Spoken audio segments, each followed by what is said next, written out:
Hello guys, I am Anush Rani here. Welcome to Anusaj शिक्षालय।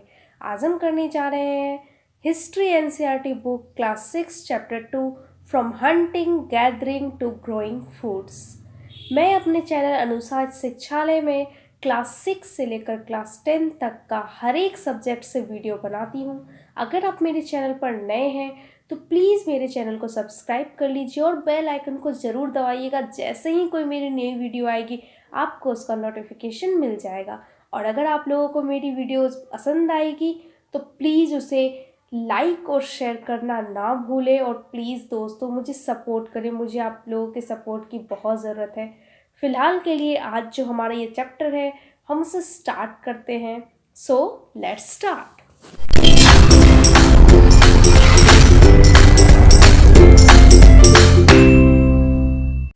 तो देखिए ये चैप्टर 2 है, from hunting gathering to growing foods. क्या है? Hunting gathering to growing foods. ठीक है, तो ये जो चैप्टर है ना वो हंटिंग मतलब शिकार करना और गैदरिंग मतलब इकट्ठा करना। किस चीज़ का इकट्ठा करना? क्या? फूड का इकट्ठा करना। हंटिंग भी किस चीज़ का? जानवरों का हंटिंग करना। गैदरिंग फूड का इकट्ठा करना। तो जब हम लोग जो है ना पुराने समय में पहले हंटिंग करके या गैदरिंग करके अपने लिए खाने की चीज़ों को इकट्ठा किया करते थे। तो ये सब जब वो लोग करते थे तो लेकिन उसके बाद फिर वो खाना को जो है उगाना भी शुरू किए, फसल उगाना शुरू किए। तो ग्रोइंग फूड्स मतलब कि वो फूड्स को ग्रो करना स्टार्ट कर दिए। तो वो हंटिंग और गैदरिंग से ग्रोइंग फूड्स पर कैसे आते हैं उसी बारे में ये पूरा चैप्टर है। ठीक है, तो चैप्टर स्टार्ट होता है एक छोटी सी कहानी से जो कि तुषार की ट्रेन जर्नी है। तो तुषार जो है ना दिल्ली से चेन्नई जा रहा था अपने कजिन के शादी के लिए। ठीक है, और वो जब ट्रेन में जा रहा था तो उसे ना विंडो सीट मिल गई देखने को। और आपको ही पता होगा विंडो सीट पे बैठने में क्या मज़ा आता है, बाहर के नज़ारे लो और चलते जाओ। तो फिर वो क्या है ना बाहर देखने लगा। बाहर जब वो देख रहा था तो देख रहा था कि जितने भी ट्री है, हाउसेस है, वो पीछे की ओर चले जा रहे हैं। उसी वक्त उसके अंकल ने उसका शोल्डर थपथपाया और बोला, डू यू नो, मतलब उससे पूछा कि क्या तुम जानते हो train was first use about 150 years ago. मतलब ट्रेन जो है ना 150 ईयर्स अगो ही सबसे पहले यूज़ किया गया था। और तो फिर वो सोचा कि उससे पहले जो लोग हैं एक जगह से दूसरी जगह जाने के लिए क्या यूज़ करते होंगे। तुषार ने ये जब सोचा कि ट्रेवल अभी तो करना बहुत आसान है, लेकिन उस वक्त लोग कैसे अपना पूरा का पूरा जो ट्रेवल है वो कैसे तय किया करते थे।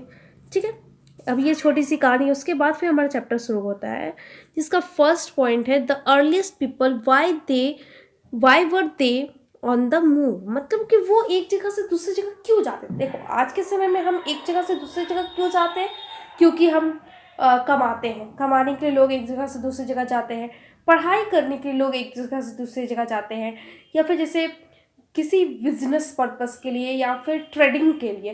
लेकिन पहले के लोग वो तो कुछ करने को उनके पास होता नहीं था ऐसा कुछ, तो फिर वो एक जगह से दूसरी जगह क्यों जाएंगे? वो एक ही जगह क्यों नहीं रहेंगे? आखिर एक जगह से दूसरी जाना उन्हें क्यों होता था? तो वो हम पढ़ते हैं। We know about people who lived in the subcontinent as early as 2 million years ago. Today we describe them as hunter-gatherers. The name comes from the way in which they got their food. ठीक है, तो यहाँ क्या लिखा है कि पहले जो लोग रहते थे ना उन लोगों को 2 मिलियन ईयर्स अगो, मतलब कि 2 मिलियन ईयर अगो जो लोग रहते थे उन्हें हम कैसे बोलते थे? Hunter gatherers. क्यों हंटर गैदरर्स बोलते थे? क्योंकि देखो वो हंटिंग क्या करते थे और गैदरिंग क्या करते थे। हंटिंग मतलब शिकार करके अपना खाना लेंगे, या फिर गैदरिंग करेंगे फ्रूट्स का, वेजिटेबल्स का, और फिर वो उस चीज़ को खाएंगे। तो उनके खाने के तरीके, यानी कि वे जिस तरीके से वो अपना फूड लेते थे, the way in which they got their food, जिस तरह खाने के तरीके मतलब खाने को पाने वो जिस मेथड से या जिस वे से वो अपने खाने को लेते थे उसी मेथड के वजह से उनका नाम पड़ा हंटर और गैदरर।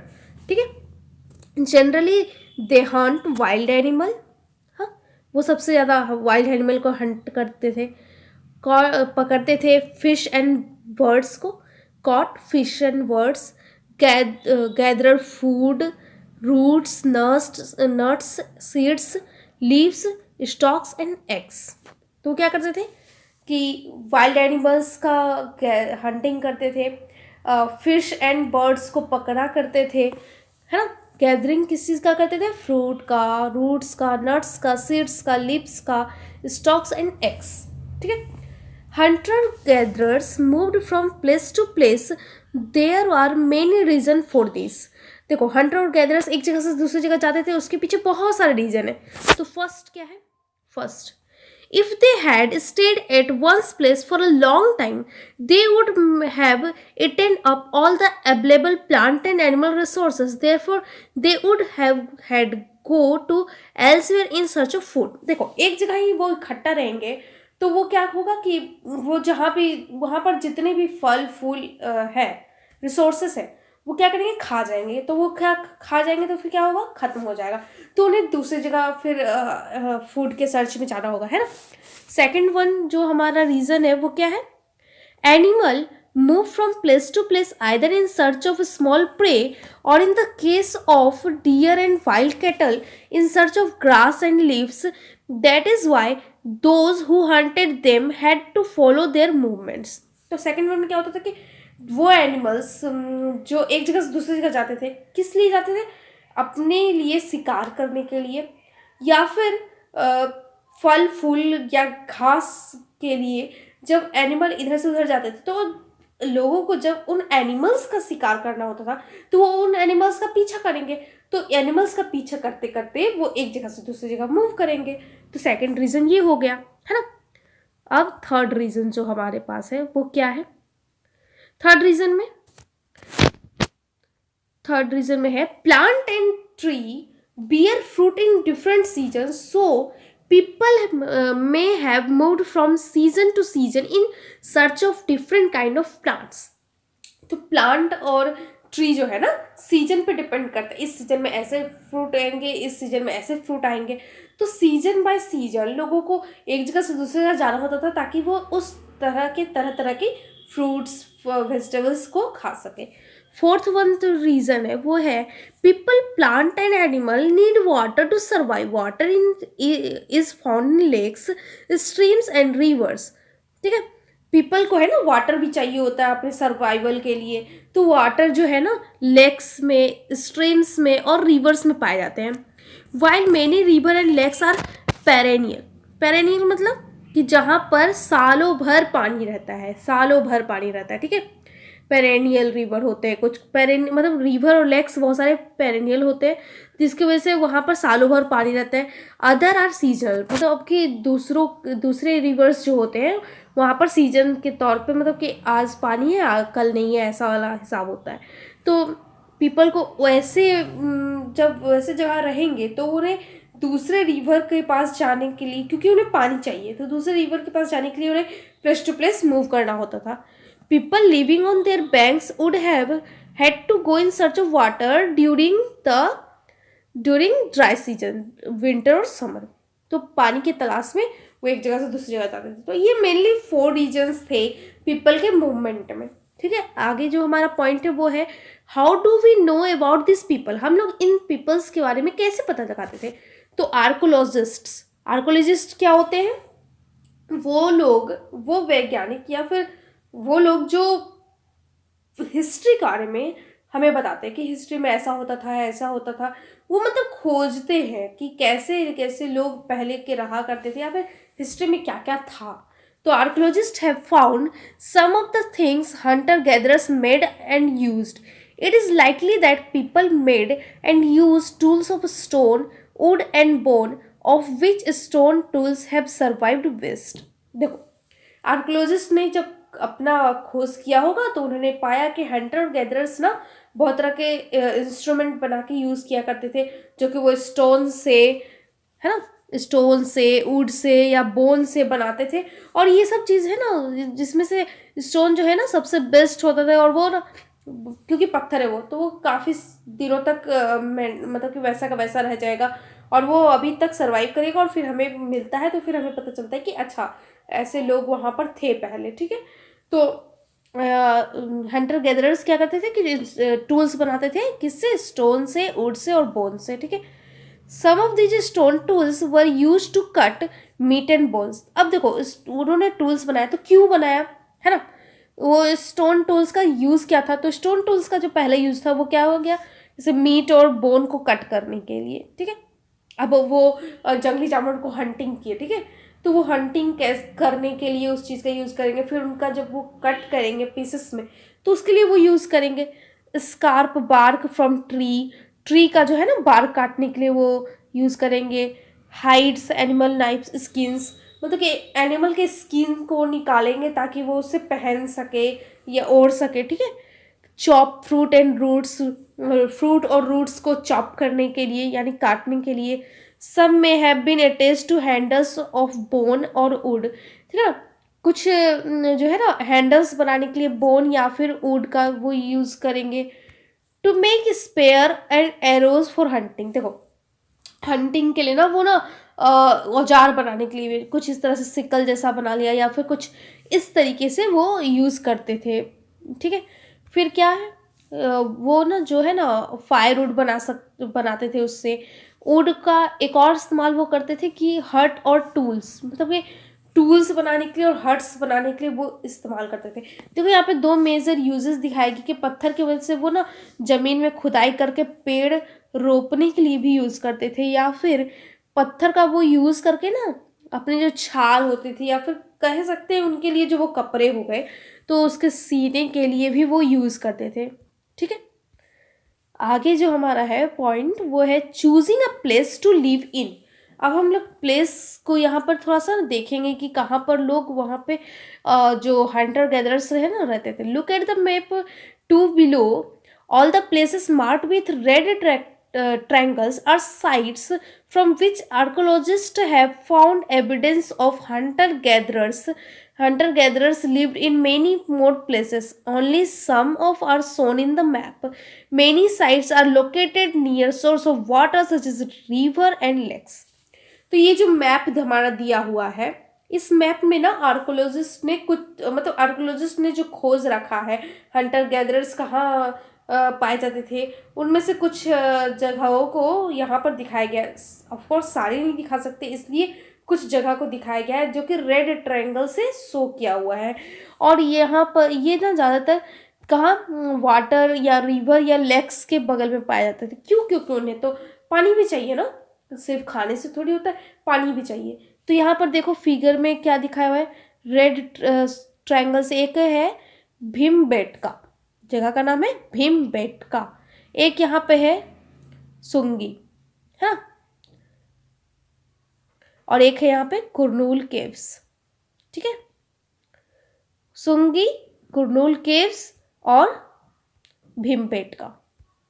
अब चलो हम इसे डिटेल में पढ़ते हैं। क्या देखो, as stone tools are important, people tried to find place where good quality stone were easily available. जैसे ही उन्होंने स्टोन टूल्स बनाया और बहुत इम्पोर्टेंट होने लगा तो वहाँ के पीपल ने खोजना शुरू किया कि जहाँ पर अच्छे स्टोन पाए जा सके, ठीक है। अब यहाँ पर क्या Bhimbetka in present day Madhya Pradesh, मतलब कि ये भीमबेटका जो है ना मध्य प्रदेश में पाया जाता है।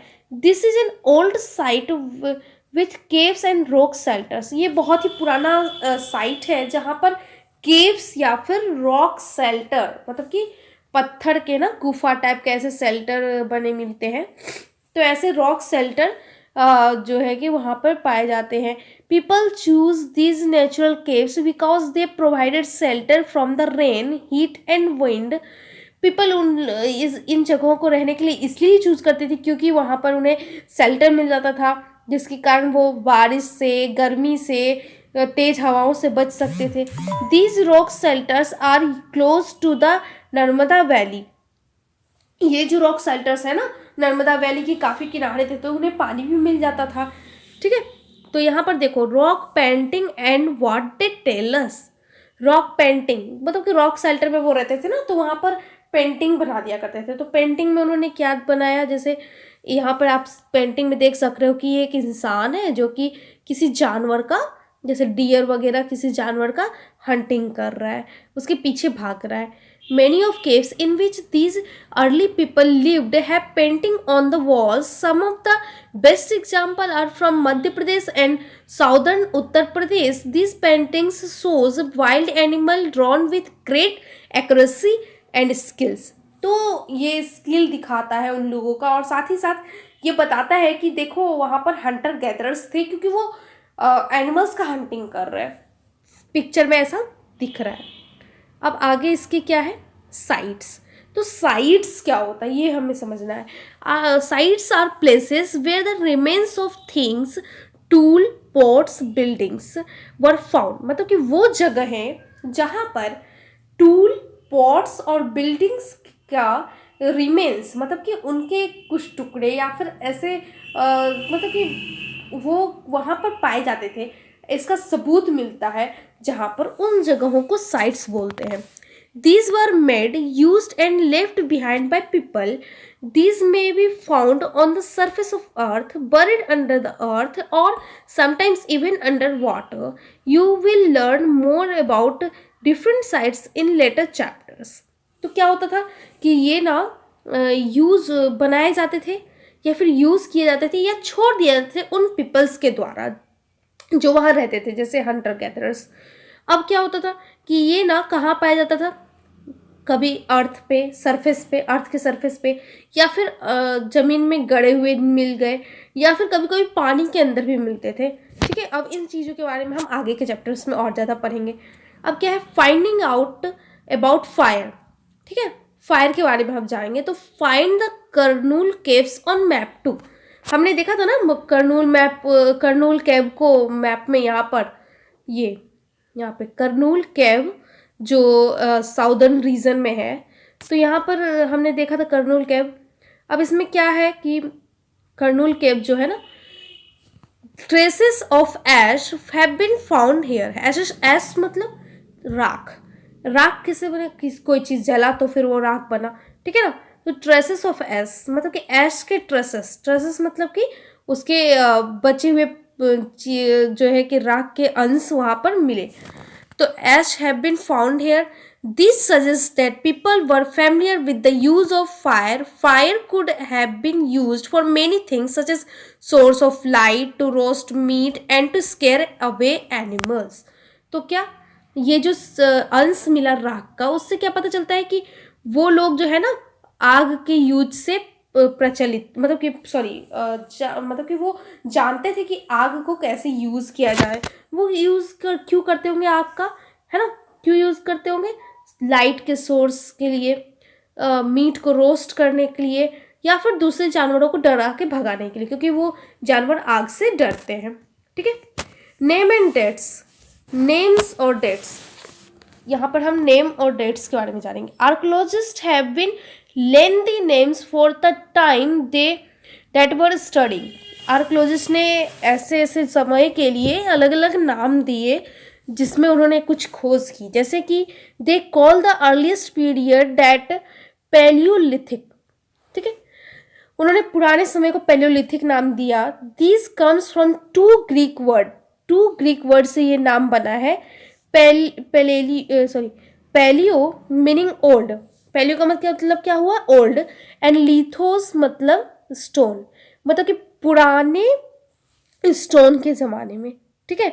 The name point two the importance of find of stone tool. मतलब कि जब स्टोन टूल्स को बनाना या फिर फाइंड करना स्टार्ट हुआ था, तब का समय का बात है ये. और ये जो पैलियोलिथिक पीरियड है ना, कब से कब तक का है, 2 मिलियन ईयर्स अगो से लेकर 12,000 ईयर्स अगो तक. 2 मिलियन ईयर्स अगो से लेकर 12,000 ईयर्स अगो तक के पीरियड को पैलियोलिथिक एज बोला जाता है, पैलियोलिथिक पीरियड बोला जाता है. This long stretch of time is divided into the lower, middle and upper Palaeolithic. देखो ये बहुत लंबा समय है, तो इसे 3 पार्ट में बांट दिया गया, lower, middle and upper Palaeolithic period. This long span of time covers 99% of human history. देखो इंसान का हिस्ट्री जब से जब तक रहा या जितना भी रहा, उसका 99% ना इसी एज में आ जाता है. और जिसमें क्या होता है कि इंसान जानवर थे, जैसे रहते थे, इधर से उधर घूमे फिरते थे, उनका बस खाना काम था, इधर से उधर खाना इकट्ठा करो और फिर उसे खाओ, ठीक है। तो उसका जो इंसान की हिस्ट्री का ये जो 99% है हंटिंग गैदरिंग से लेना देना लेकर, ये 99% है और ये पैलियोलिथिक एज में आ जाता है, ठीक है। This period when we find environmental changes beginning about 12,000 years ago till about 10,000 years ago is called the Mesolithic यानी कि मिडिल स्टोन। देखो, तो वो पीरियड जब इन्वायरमेंटल चेंजेस कुछ कुछ होने लगे, जब इन्वायरमेंट थोड़ा बहुत चेंज होने लगा, तो ये एज फिर इस एज को क्या बोलते हैं, मेसोलिथिक एज बोलते हैं, यानी कि मिडिल स्टोन एज। और ये 12,000 ईयर्स अगो से लेकर 10,000 ईयर्स अगो तक का पीरियड था, ठीक है। Stone tools found during this period are generally tiny and are called microliths, ठीक है। यह इस वक्त इस पीरियड में जब स्टोन टूल्स जो बनते थे ना, वो काफ़ी छोटे होते थे और इसीलिए इसे मैक्रोलिथ बोलते थे। Macrolith were probably stuck on the handles of bones और wood to make tools such as saws and sickles. तो ये जो टीनी रॉक्स स्टोन्स टूल्स होते थे, इसको क्या करते थे कि सिकल या सॉस बनाने के लिए यूज़ किया जाता था। At the same time older varieties of tools continue to be in use, और सब साथ ही साथ पुराने स्टोन टूल्स को भी साथ में यूज़ किया जाने लगा। The next stage from about 10,000 years ago is known as the neolithic. What do you think the term neolithic means? तो नेक्स्ट एज जो आया ना, उसमें 10,000 ईयर्स अगो से पीरियड स्टार्ट हुआ और ये नियोलिथिक एज के नाम से जाना जाता है। नियोलिथिक का मतलब क्या हो सकता है? देखो, नियो मतलब नया होता है, तो नया जो स्टोन एज आया उस पर नियोलिथिक एज का बात किया गया। We have also mentioned the names of some places. You will find the names of many more places in later chapters. Very often we use present day name of places where people lived in the past because we do not know what they called them.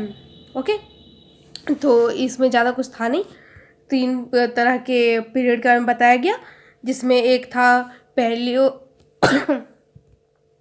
Palaeolithic as और एक था Mesolithic as, एक है neolithic age, ठीक है।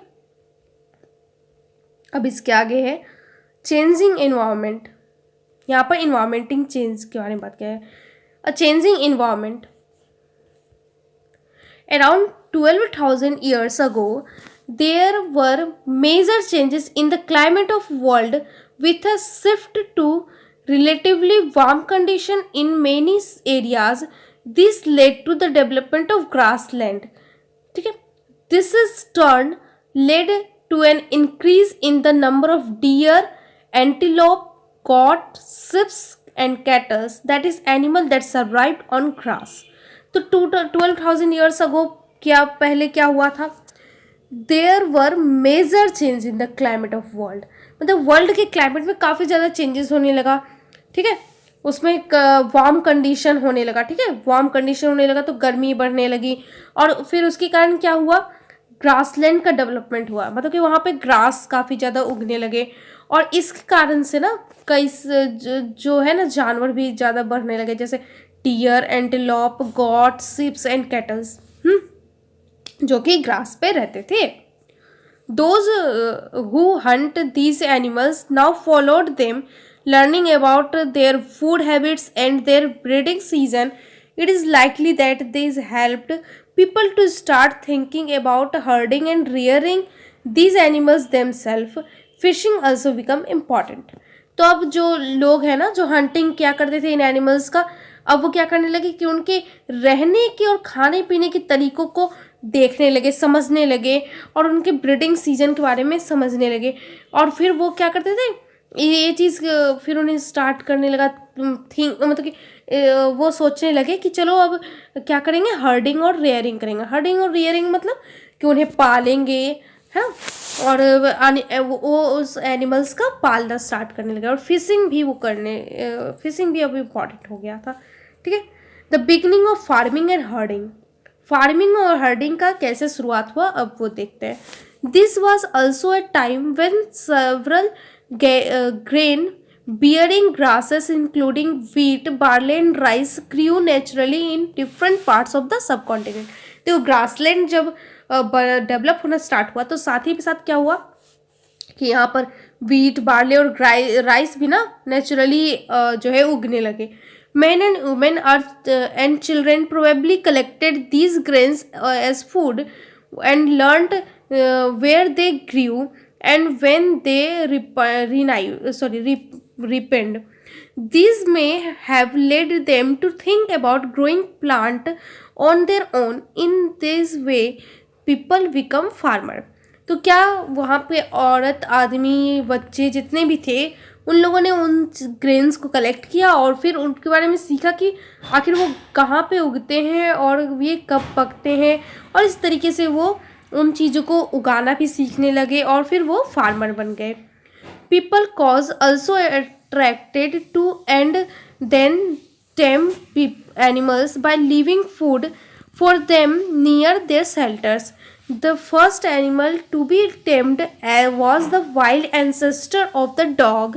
तो people ने क्या क्या टेम किया, मतलब कि एनिमल्स को लालच देकर अपने शेल्टर के नज़दीक बुलाया. जो पहला जानवर टेम किया गया था वो था वाइल्ड एंसेस्टर ऑफ डॉग. आजकल जो डॉग देखने मिलते हैं ना उनके वाइल्ड रूप या जंगली आप कुत्ते उसे बोल सकते हैं. Later, people encouraged animals that were relatively gentle to come near the camps where they lived. These animals, such as sheep, goat, cattle, and also the pig, lived in herd, and most of them ate grass. Often, people protected these animals from attack by other wild animals. This is how they become herders.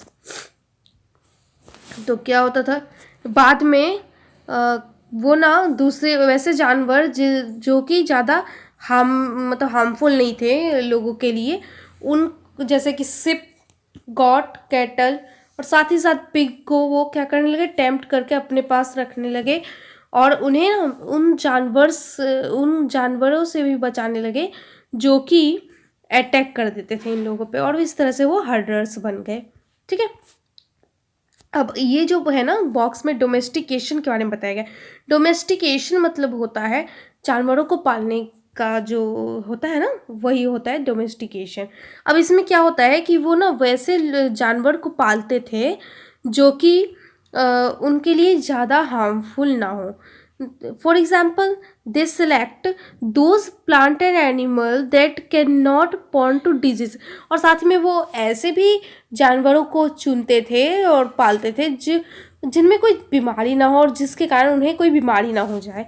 और साथ ही साथ क्या होता था कि domestication जो है ना 12 ईयर्स अगो के बाद शुरू हुआ था. 12 ईयर्स अगो के बाद शुरू हुआ था. तो ये बस इसमें इस बॉक्स में ज़्यादा कुछ इंपॉर्टेंट नहीं, ये दोनों पॉइंट ज़्यादा इंपॉर्टेंट थे जो मैंने कि आपको बता दी. अब इसके बाद का जो पार्ट है वो हम दूसरे वीडियो में करेंगे. ये वीडियो काफ़ी लेंथी हो गया है तो अभी हम यहीं पे स्टॉप करते हैं. और अगर आप लोग को मेरी वीडियो अच्छी लगी हो तो प्लीज़ इसे लाइक और शेयर कर दीजिए. जहाँ भी शेयर करना है, Facebook, WhatsApp, Instagram, Twitter share कीजिए ताकि और लोगों को ये वीडियो देखने को मिले. और अगर आपको मेरी वीडियो के बारे में कुछ कहना है, कुछ एडवाइस देना है, कुछ सजेशन देना है, कुछ डाउट है तो प्लीज़ कमेंट सेक्शन में उसे ज़रूर लिखिए. मैं आपके डाउट को क्लियर करने की कोशिश करूँगा और आपके सजेशन का वेलकम करूँगी. Okay, so thanks for watching.